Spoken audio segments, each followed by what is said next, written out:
Good morning, girls. I'm Dr. Kiran Deshwal,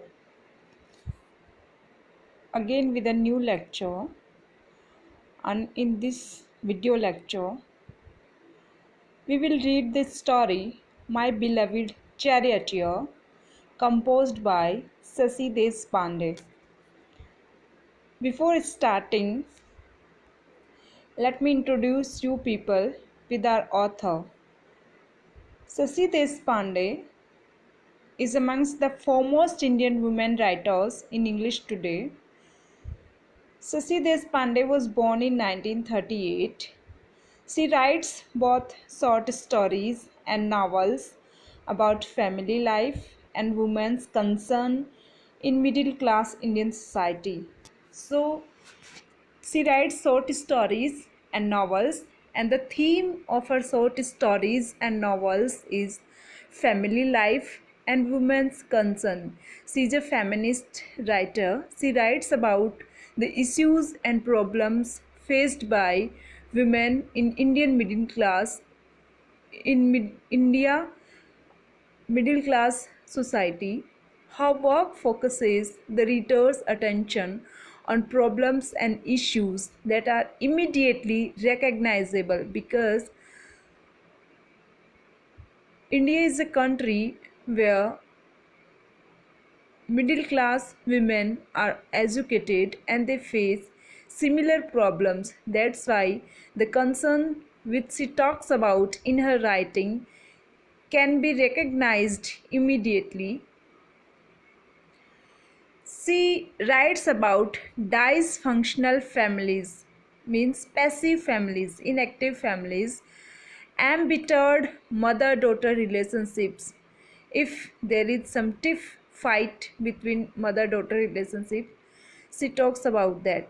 We know that she is a feminist writer and she writes about women. So she talks about mother-daughter relationships, the precarious nature of love and the inescapability of duty. She writes about the issues related to women.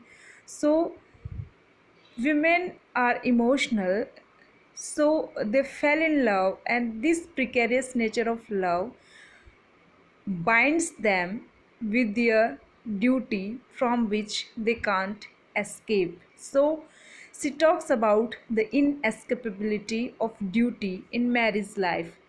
From her first novel, The Dark Holds No Terror, to Moving On, which published in 2004, and her first novel, The Dark Holds No Terror, published in 1980, Deshpande has consistently told believable tales. Her tales are believable because it generally happen in our society, and she writes in a straightforward way. She writes in a realistic mode, concentrating on a handful of characters. There are less characters in her stories and novels, and their intricate, often puzzling emotions and actions. She writes about their intricate, interwoven, too much mingled emotions which are puzzling, and their actions. Her short fiction, that is short stories written by her, there are two volumes of short stories is concerned with the same themes and issues which her novels concern. Let us talk about this story, My Beloved Charioteer. This story starts in a cozy early morning time. So our story starts in early morning time when we see a grandmother and the close bond she shares with her granddaughter. Grandmother here is for which we say in Hindi Nani. Here we have Nani, grandmother, and her granddaughter Preeti. It is apparent means clear. It is clear in the first few lines that this is a conspirational team that excludes the mother. So here we have three female figures: grandmother, grandmother's daughter, and daughter's daughter. So here we have three generations also, and it is clear in the first few lines that this is a conspirational team that excludes the mother. So we can understand that this story depicts the bond between Preeti and her grandmother. The rest of the story examines and evaluates the relationship between the widowed old lady and her daughter Aarti. So we have two widow women here. Here in this story we have two widows, Aarti and her mother. Okay, Aarti and her mother are widows, and Preeti is Aarti's daughter, who nurses a grudge against the world for. So Aarti nurtures a hatred against the world. She hates the world, also recently widowed. Her husband died recently. Aarti's husband dies recently. She cannot bear to see other people's lives going on in relative happiness.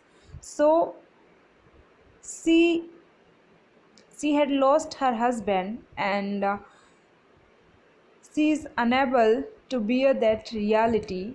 That's why she is unable to see other people's lives going on in relative happiness. Aarti prefers to live in a daze, lost in memories of her happy companionable marriage and the close relationship she shared with her father.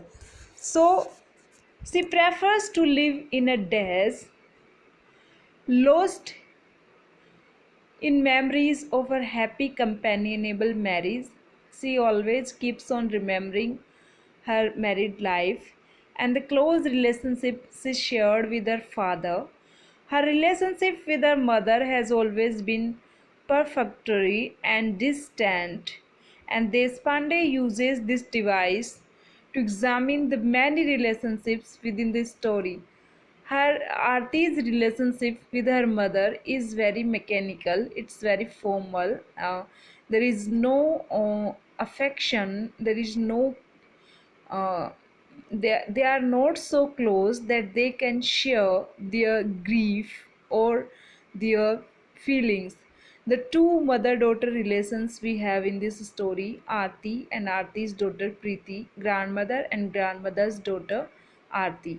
The two marriages here we have the marriage of Aarti's mother and the marriage of Aarti. The grandmother's bond with Preeti, this is the other factor of this story, other aspect of this story. The last relationship is what finally becomes pivotal in breaking the deadlock.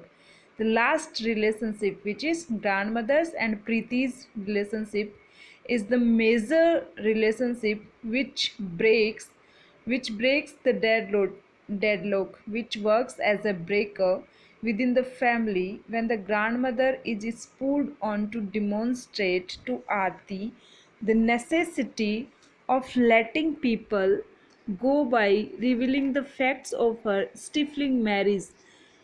Grandmother's marriage was stifling with her husband. She was not somehow happy.